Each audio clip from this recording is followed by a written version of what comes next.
Hey VC, how's it going? Right, okay, it's Alexander from Wax and Wine. No, that's my tribute to the great 6-inch pianist. The guy brings a lot of great energy, is a fantastic watch on the VC, so if you're not familiar, get over there, sub to his channel. It's amazing, amazing guy to watch, and puts you onto a lot of cool stuff, a lot of cool reggae, a lot of cool English stuff, some deeper cuts, things that I'm not as familiar with and kind of fun to dig around in. Okay, so what is this video? This video is going to be my best of, essentially, 2024, some records that I spent some real money on. I don't want to show you guys only thrift store finds because I do buy new releases all the time, new artists, and I also buy expensive records. So, you know, that's not my aim. Obviously, my aim is to find all the most amazing stuff in pristine shape at a thrift store price. That would be ideal. But that isn't the case. So I will show you my highlights from 2024. Starting with 1975 release of Wayne Shorter's Second Genesis. Now the record itself actually came out in 1974 on a World of Jazz, which is a subsidiary of VJ. So this is a Japanese repress from 75. Outstanding. Bob Cranshaw on bass, not Mickey Roker, sorry. You have Art Blakey on drums, and then you have Cedar Walton on piano, and I love that cover.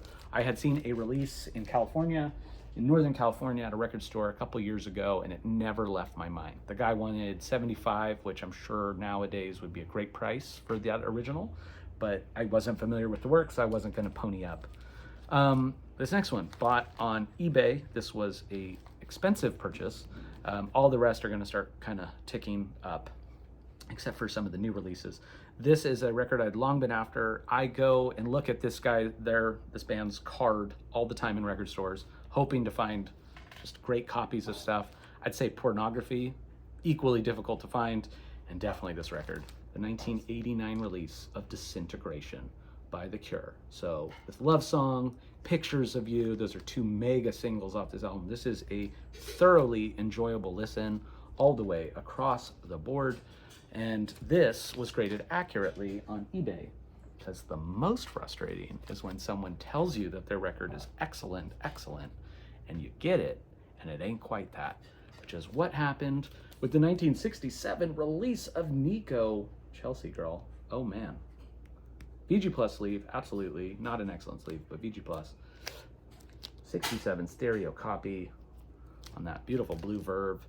This, unfortunately, for the tracks I wanted it for, These Days, you know, some of those very iconic songs, there's a little bit of ticking. Now, I thought about sending it back, but I just didn't want to do that as a return.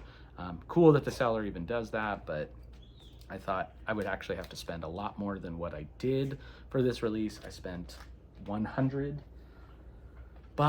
So, you know, I was pretty happy, and I feel like the record gods want me to have a better copy. It shall reveal itself. Next one, another one. Very, very difficult for me to find any of his music in stores. If I do, it is at a seller's ransom. So it is a rough thing. So I ponied up. This was listed as excellent. I would say this was a little bit of a generous grade on this as well. That is the great Gigi Christ Quintet. This is coming out in 1960 on New Jazz, saying something.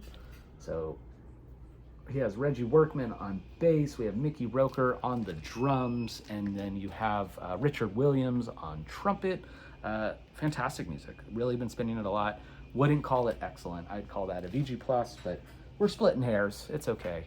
Again, I probably would have had to spend a lot more than I did to get that record, and furthermore, I just don't see Gigi Christ out there.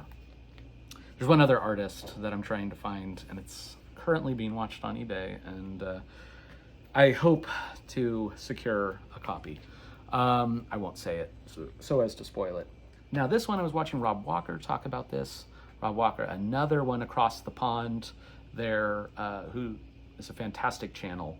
But he, I guess, he was saying that his son turned him on to this band, and this Toronto, Ontario, Canada band Ducks Ltd. with Harm's Way, the 2024 release, got this, my hype sticker there, slash the price tag.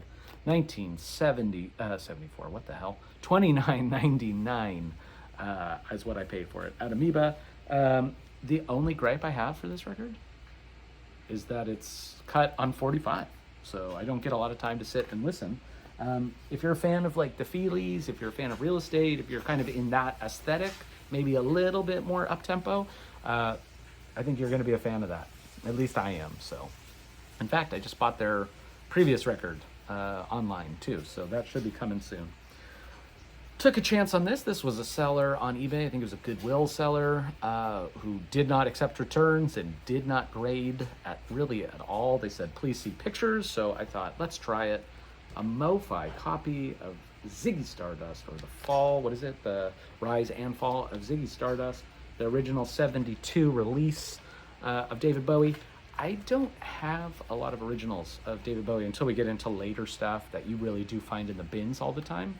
So I thought I would take a chance on this. I have a copy from 1980, so funny, this is a 1981 MoFi release. The only thing they showed on here was like, there is a little damage, but I could totally see that that wasn't damage. It was in fact dirt. So I felt pretty good going after it. I paid $55.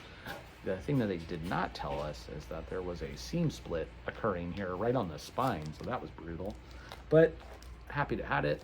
55 bucks. I think that's a steal given what it goes for on Discogs.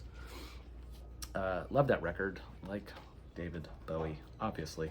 Okay, this next one. This is a really cool release. This is an artist I've kind of gotten into a lot recently. Was very happy to add this kind of in the beginning part of the year. The great Jorge Ben with Big Ben, a pristine promo copy there on Philips from 1965. I bought this for one track, and that track really ingrained into the little folds of my brain and never really let go. So that was called Chove Shuva. I love that track. Funny enough, there was a record store last year, one of my favorites in Long Beach, called Third Eye, and the guy likes me there, so he was telling me, he's like, you should think about buying these, and I didn't, because I didn't know them, and they wanted like 50 bucks for both of them, American copies of some really rare stuff, and now I regret not buying them. But isn't that the way it goes for record buying here? So this next one is probably one of the coolest finds I had in a record store. Now this is a record store I care not to mention. They don't necessarily have all the prices on their records, so this was just sitting in the blues bins, and it's a dusty, kind of dirty store. I really like that store because I can find cool shit, but then now they started to really price aggressively, kind of paying attention to all auction prices. They do a lot of homework, and it's like you go up and you found something, and then they're going to price it. So they gave me a little bit of a break because they said they were a little embarrassed that they found it in the blues section. But Mr. Charles Tyler Ensemble, 1975 release on Akba Records there. This is just like most free jazz, virtually unplayed. Just kidding. I don't want to make a dig. I think free jazz, like everything else, it's got its place. It's cool. This, for me, being honest, you could tell I'm a melody first guy.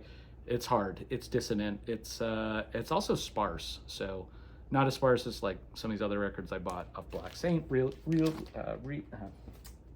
recently. Good God. Yeah. So probably going to be traded later in when I find a perfect deal. So this, of course, is another record that I had been after. I kind of set it up in one of those thrift store finds. I found all the goodies for it. Now I have all the goodies again. This is from 1973, however, it lists as a repress. This was from Third Eye Records. This is a flawless copy with all the posters and stuff from the Pink Floyd, the Pink from Pink Floyd. Fantastic music, right? We know that record. I'm just happy to actually have a copy. I had it on CD, so I knew it was coming. It's not like a record that got very rarely pressed.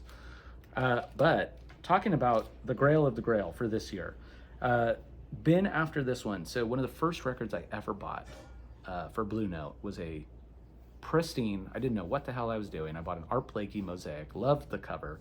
It was near mint, still have it. but I paid $90 for it. And I really didn't know what I was doing. I didn't match up anything. The guy just was saying it's like super rare and it looked super clean. And I knew Art Blakey from Monin. So I was like, yeah, let's do it, man. And so I talked him down from like 120 to 90. Turns out it's a decent price nowadays. But the other record I found was at an Amoeba.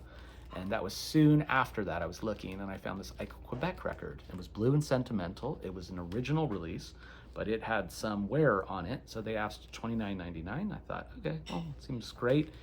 I didn't realize back then, but obviously now I know that some of those blue notes have that wonderful ability to still kind of present the music, even if the vinyl itself doesn't look so appealing. Now this is the opposite. I made it a mission since getting blue and sentimental to always look for Quebec. So go into a store downtown, Going Underground Records. Absolutely love that store. Soul Samba sitting on the wall. This was a $200 record, but I had to have it. Original, very, very clean copy. Bada boom, mono. Quebec, Kenny Burrell, all the guys.